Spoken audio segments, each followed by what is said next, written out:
Hello everyone, welcome back to trading with Groww. मेरा नाम है असीम सिंघल और आज की वीडियो है हमारे उन दोस्तों के लिए जो फुल टाइम जॉब करते हैं बट ट्रेडिंग भी करना चाहते हैं।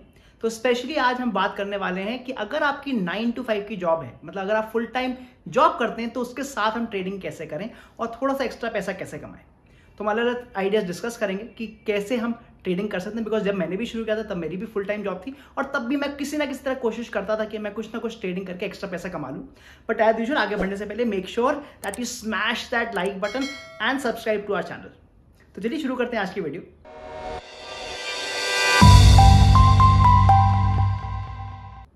सबसे पहली बात है कि अगर हम अपने जॉब के साथ ट्रेडिंग भी करना चाहते हैं तो हमारे को इंपॉर्टेंट समझना कि सबसे ज्यादा मूवमेंट कब आती है किसी भी स्टॉक में।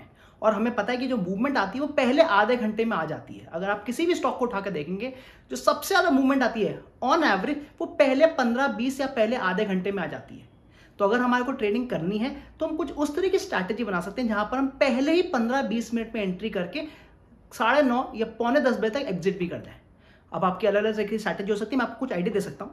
फॉर एग्जाम्पल गैप अप या गैप डाउन के बेसिस पर आप एंट्री ले सकते हैं कि जैसे आपको अगर लग रहा है कि गैप अप हो रहा है तो हो सकता है स्टॉक में काफी अच्छा मोमेंटम हो, तो वहां पर हम बाइंग कर सकते हैं उस स्टॉक में और अपना एक स्टॉप लॉस और टारगेट लगा के ट्रेड कर सकते हैं। और हम स्टॉप लॉस और टारगेट पर ध्यान रखें, हम सिस्टम में डाल दें ताकि अगर हमारे को जाना भी पड़ जाए तो वो सिस्टम में ऑटोमेटिकली स्टॉप लॉस और टारगेट मेरा हिट हो जाए और मैं ट्रेड से बाहर निकल जाऊं। तो एक तो तरीका ये होता है। या फिर हम दूसरा तरीका ये भी कर सकते हैं कि सही 9:15 बजे हम top gainers and top losers को चेक कर लें। आपको एनएससी की वेबसाइट पे मिल जाएंगे कि आज के top gainers and top losers क्या हैं और केवल उनमें हम सुबह सुबह ट्रेड लगा लें again for the first 30 minutes. और जैसे ही हमारा या तो टारगेट हिट हो जाए या कोई भी स्टॉप लॉस हिट हो जाए और हम एग्जिट कर दें। यहां पर मैं एक चीज और बोलना चाहूंगा कि अगर क्योंकि हम सिस्टम में ही स्टॉप लॉस और टारगेट लगा रहे हैं और मैं ये मान के चल रहा हूं कि हमारे पास इतना टाइम नहीं है कि अपने स्टॉप लॉस को हम एडजस्ट कर पाए, तो जनरली मैं जो अपना टारगेट है अपने स्टॉप से थोड़ा ज्यादा रखूंगा। मतलब जो मैं अपना रिस्क टू रिवॉर्ड है 1:2 का मिनिमम या फिर 1:3 का रखूंगा, ताकि अगर मेरी एक्यूरेसी 50-50 भी होती है तब भी मेरे को ओवरऑल प्रॉफिट मिल जाएगा। तो ये सबसे पहले मैं आपको दिखाता हूं ऑन दी लैपटॉप कि हमारे को निफ्टी के top gainers and top losers कैसे मिलते हैं। तो चलिए देखते हैं कि हमें आज के top gainers and top losers कैसे मिलेंगे। आपको गूगल पे जाकर बस लिखना है टॉप गेनर्स एनएससी और जैसे आप लिखेंगे जो फर्स्ट लिंक आएगा एनएससी इंडिया का, आप उसको क्लिक कर सकते हैं। जैसे आप उसको क्लिक करेंगे आपका एक पेज खुल जाएगा जहां पर आपको निफ्टी 50 के ये सुबह ही मतलब 9:15 से पहले करीब 9:08 पर आपको पता चल जाएंगे कि आज के कौन से स्टॉक्स हैं जिनमें सबसे ज्यादा प्री मार्केट मूवमेंट आई है। तो अगर मैं गेनर्स की बात करूं या मैं परसेंटेज चेंज को ज्यादा कर दूंगा, मतलब 9.65 2.5 ऐसे कर दूंगा, मतलब आज ऑलरेडी डिविस लैब में 9.5% की मूवमेंट आ गई है प्री मार्केट। तो ये आपको करीब चेक करना है 9:10 पे। सो अराउंड 9:10 पे आप उसको चेक करें 9-10 पे, तब जो प्री मार्केट में मूवमेंट आती है आपको यहाँ मिल जाएंगे स्टॉक्स। और उन टॉप 2 या 3 स्टॉक्स में मतलब एक अच्छी मोमेंटम आ रहा है इवन बिफोर मार्केट खुल रहा है, तो चांसेस रहते हैं कि इनका मोमेंटम रहेगा और हम इनमें ट्रेड कर सकते हैं। सिमिलरली अगर हमें कोई किन्हीं स्टॉक्स को सेलिंग करनी है, मतलब अगर हमारे किसी स्टॉक्स को हमें इंट्राडे में शॉर्ट सेल करना है, तो हम लूजर्स पे जाएंगे और यहाँ पर अगेन मैं परसेंटेज में क्लिक करूंगा। यहाँ पर मैं सबसे नेगेटिव वालों को सबसे ऊपर ले आऊंगा, मतलब कौन से ऐसे स्टॉक्स हैं जिनमें प्री मार्केट में सबसे ज्यादा गिरावट हो रही है, उसमें कोई ना कोई न्यूज जरूर होगी या फिर उनका जो उनका क्वार्टरली सेटलमेंट आ रहे होंगे या क्वार्टरली जो उनके रिपोर्ट्स आ रही होंगी वो उनके अच्छे नहीं होंगी। तो इसका मतलब इनमें कुछ ना कुछ नेगेटिव न्यूज है, इसलिए बहुत ज्यादा गिरने के चक्कर में है एंड प्री मार्केट में ही काफी गिर चुके हैं। तो अगर हमें इस तरह के कोई स्टॉक मिलते हैं तो हम पहले 15 मिनट इन स्टॉक्स में ट्रेड कर सकते हैं और आप देखेंगे कि इन स्टॉक में पहले 15 मिनट में बहुत अच्छी मूवमेंट आ जाती है।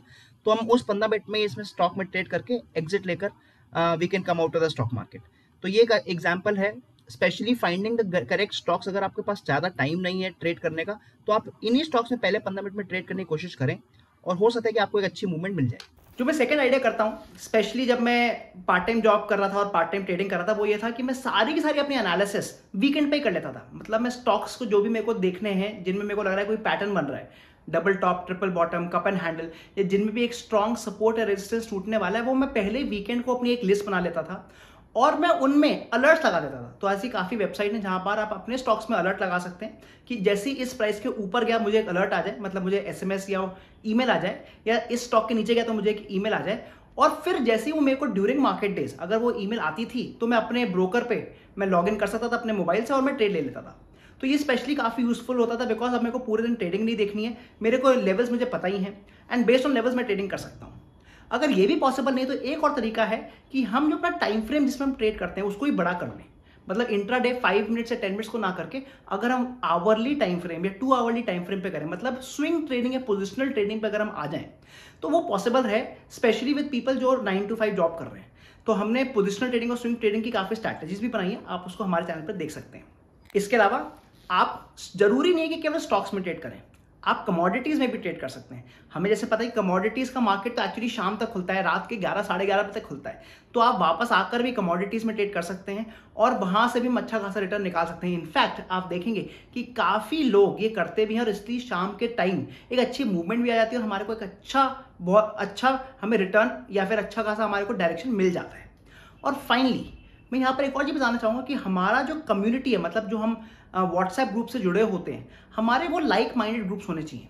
अगर हम उस तरह के व्हाट्सएप ग्रुप से जुड़े हैं जहां पर लोग इंट्राडे ट्रेडिंग कर रहे हैं तो हो सकता है कि हमारा भी मन करे कि हम ड्यूरिंग इंट्राडे ट्रेड करें, बट वो हम नहीं कर पाएंगे, so we might feel a little bit lost. तो इसलिए मैं काफी बार क्या देखता था कि मैं उन तरह के ग्रुप्स को ज्वाइन करता था जहां पर मेरे तरह के लोग हैं, मतलब जो फुल टाइम जॉब कर रहे हैं, और उससे फिर हम एक दूसरे को हेल्प कर पाते थे and we can give the support to each other कि हाँ हम लोग इंट्राडे ट्रेडिंग नहीं कर सकते, हम पोजिशनल ट्रेडिंग ही करेंगे।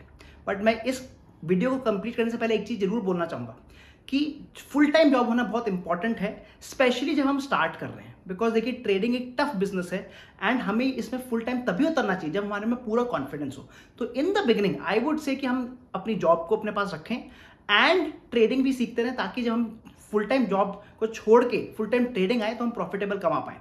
काफी बार ये देखा गया है कि ट्रेडिंग को बहुत ज्यादा ग्लैमरस दिखाया जाता है, but that's not the case always. Trading एक टफ बिजनेस है, इसलिए आप अपनी जॉब को नहीं छोड़ें इनिशियली और ट्रेडिंग करते रहें। Once you get the confidence आप उसको ज्वाइन कर सकते हैं।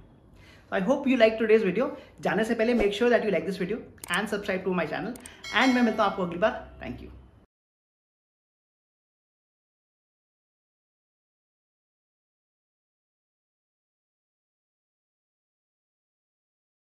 Investment in securities market are subject to market risks. Read all the related documents carefully before investing. Please read the risk disclosure documents carefully before investing in equity shares, derivatives, mutual fund, and or other instruments traded on the stock exchanges.